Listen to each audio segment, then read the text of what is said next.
Hello everyone, I'm Sophie and I'm currently at Kechara Forest Retreat, Bentong, Malaysia. And today I will continue reading from Rinpoche's blog on the topic of You Don't Own Your Body. And as usual, before that, I will go to a picture to share with you while I'm doing the reading. There, very interesting picture. Okay, you don't own your body. If we use it as self-discovery, you know what will happen? So we might be afraid, oh, when I start realizing this about my body, I might become cold and disassociate from my pets, from my partners, from my kids, from my parents, from my friends. Oh, on the contrary, when you disassociate yourself from property to vehicle, you have opened up the greatest vista to love, cherish, and take care of everyone around you with no agenda. You start to love with no agenda. Why? Because it's a vehicle now. It's not an ownership. Does everybody understand? How do we create effortless love? How do we create love without agenda? How can we create the attitude of bending ourselves backwards for others effortlessly, tirelessly, continuously? How? By viewing our body as a vehicle to a greater end, a vehicle to something better, a vehicle to something higher. When we view our body as ownership, depression, unhappiness, selfishness, all that becomes reinforced. That is a difference when you view your body as ownership or vehicle. Ownership means you own it, you take care of it, you focus all of your energy on me, me, me, me, me. Cannot cause I own it, me, mine, me. So that me, me, me, me, me gets reinforced. Whereas, if you see your body as ownership, when you see as ownership, all the unhappiness will increase with time. Cause everything you like to do, you can't do anymore.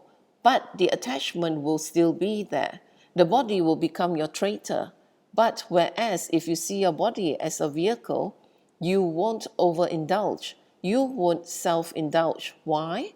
Why work so hard for something you don't own? So therefore, if you see your body as a vehicle means to take you from point A to B, from point A, me, to point B, others. Happiness groweth. So, by meditating on these precious teachings, what happens? Our bad habits becomes easier to let go of. Our feeling of restlessness to go do something becomes less. Doing work for others becomes pleasurable, and as you age, you become gracious, light, inspiration, a guide, beautiful, mature, look up to, and a person people fold their hands and go, that's a wonderful person as you age. As opposed to when you treat your body as something you own as you age, oh, still like that ah. So old, still like that ah. So old, still thinking like that ah. Yes. So today's explanation is not about becoming a colder, uncaring, irresponsible person. In fact, you become the opposite.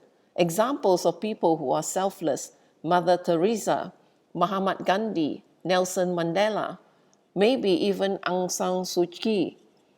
Instead of becoming bitter and unhappy and lonely and abandoned, the minute we hear Nelson Mandela is not well, we all light some incense to hope he will get well quickly. I'm concerned when he was ill recently. The whole world is concerned because this person cared about the whole world. So the whole world will care back. Now, what about the other hundreds of thousands of people in South Africa who are still ill that we know nothing about? Well, with respect to them, they cared about no one, I think, so no one cares about them. And that's how we need to think. So when we disassociate our mind from our body, we don't become colder, we don't become cruel, uncaring, or narrow.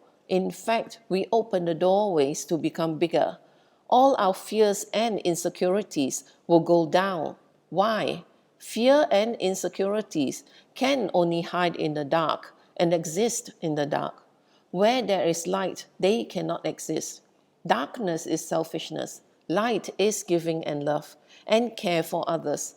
So where there is light, there cannot be darkness. Where there is no darkness, the things that abide or live in the dark must die, must exit, must go away. Selfishness lives in the dark, and darkness is me. And when we let go of that, we live in the light. When we live in the light, insecurity and all that goes away. Why does it go away? Because when there is light, insecurity and fear and selfishness cannot live. And when we do this kind of meditation every single day, at the time of death, we don't need the Lama to do Powa for us. Consciousness transference, we can do Powa ourselves. We can think about Lama Tsongkhapa. We can think about Manjushri. We can think about Vrajayogini. We can think about our gurus. Anything that reminds us of virtuous activity. Anything. We can think about the Ladrang. We can think about Ganden. We can think about a Choksa. We can think about monks. We can think about nuns. Anything that relates to our virtuous activities as we are dying when we focus. We think about this.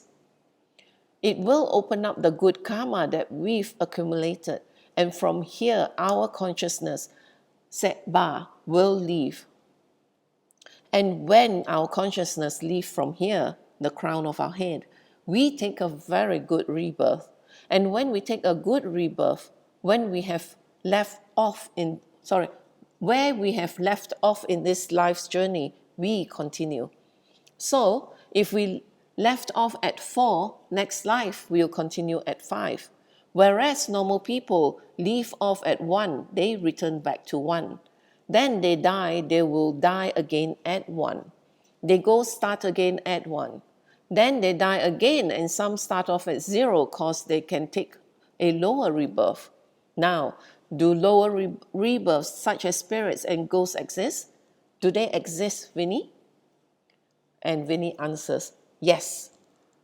Well, if lower existence such as ghosts and spirits exist, why can't we go there? Why can't we die and reincarnate as them? And when our body actually physically, karmically starts to disassociate with our mind, that's called death. Then, whatever we have done will catch up. All the good stuff will catch up. All the bad stuff will catch up. Good and bad is deciphered by me and them. All the activities you did for them is good. All the activities you did for me reinforces the me. So next life, you start at 1 again. So this good and bad is not like the Christian Judeo sense of punishment, hell or heaven.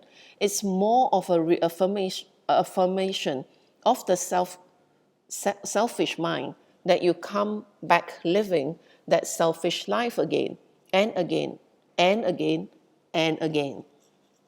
And in one blunt, clear sentence, selfishness hurts. It hurts us and it hurts others. Selfishness hurts.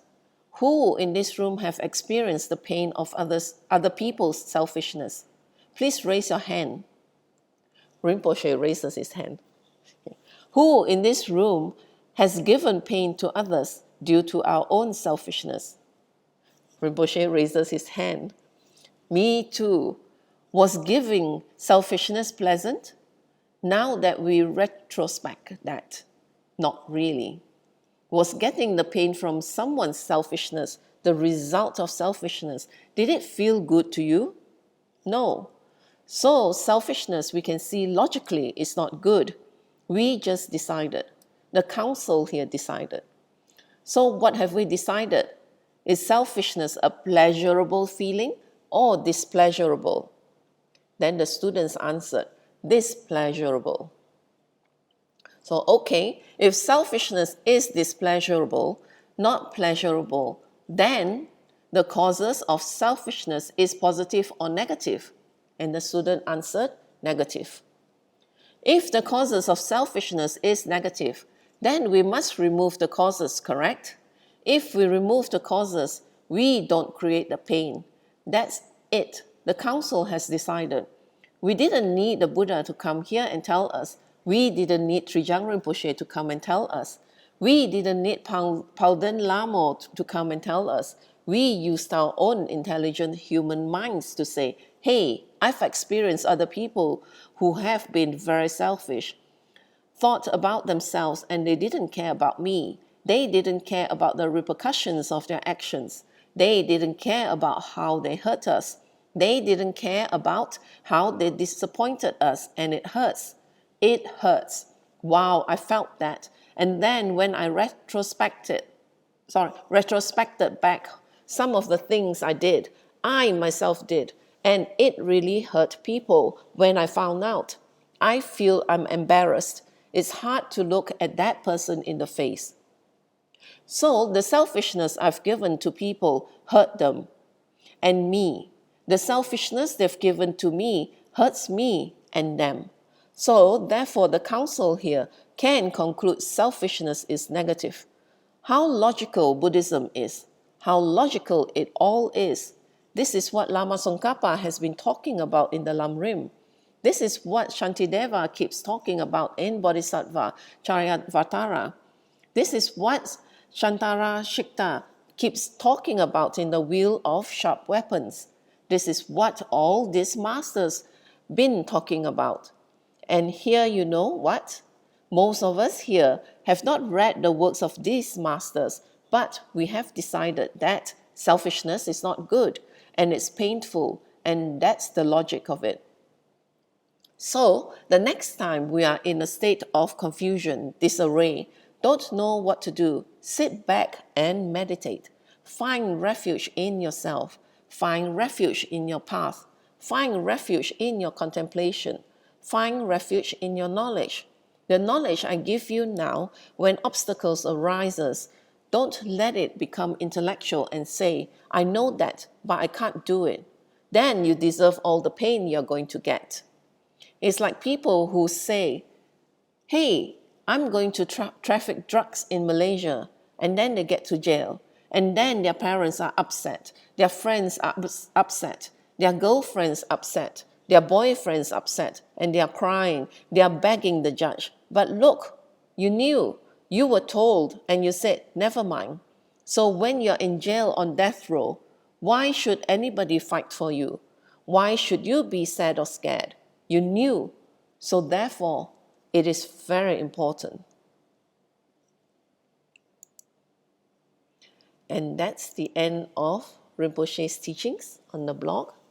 So, as Rinpoche said, once you recognize that the body is not yours, but a vehicle for you to use, in furthering yourself, as in to help others, then it's, then you find that instead of having any negativity, you find that you have a lot of positivity in your life. And then you stop being as selfish, because selfishness is when you feel that your body is your own, you own the body, which is why you invest so much effort into your body, and it's always the me factor. So once you realize that it's actually just a vehicle for you to use, then you don't focus so much on yourself, and then you focus out. And as such, then you'll be able to help others more. And as such, then you become less selfish. So basically, it's good that, as Rinpoche said, whenever you face any situation, it's good that you meditate and you focus on, the problem is, and also then you slowly come to a logical answer. So anyway, thank you for joining me, and that is the end of the blog teaching by Rinpoche, that this body does not belong to me. You don't own your body. So, and as such, I will end this with a completion dedication in English. May the precious body mind, where it is not born, arise and grow. May that born have no decline, but increase forevermore. May the precious emptiness, where it is not born, arise and grow. May that born have no decline, but increase forevermore. May this merit accumulated by myself and others beneficially serve all sentient beings and the Buddha Dhamma, and especially may the essential teachings of the unerring Master Tsongkhapa become clear and enduring. In all my rebirths, may I not be parted from perfect gurus. Let me enjoy the abundance of the Dhamma, perfecting the quality stages and paths. May I quickly attain the rank of Vajradhara Buddha. By this virtue, may I quickly realize Guru Buddhahood and transfer each sentient being into the enlightened state. May all conducive conditions arise and all obstacles be pacified in order to increase infinitely the doctrine of the spiritual king Tsongkhapa. By the merits of the 3 times of myself and others, may the doctrine of Lama Tsongkhapa blaze forever. At dawn or dusk, at night or midday, may the 3 jewels grant us their blessing. May they help us to achieve all realizations and sprinkle the paths of our lives with various signs of auspiciousness. May the holy teachers have long lives. May the enlightened activities be fully displayed in the 10 directions. And may the brightness of the teachings of Lama Tsongkhapa continuously dissipate the veil of darkness, covering the beings of the 3 realms. In this holy land, surrounded by snow mountains, you are the source of all benefit and happiness. May your lotus feet, O powerful Chenrezig, Tenzin Gyatso, remain in this world until the end of existence. Thank you for sharing your time with me, and I'll be doing another topic in my next sharing session. Thank you. See you.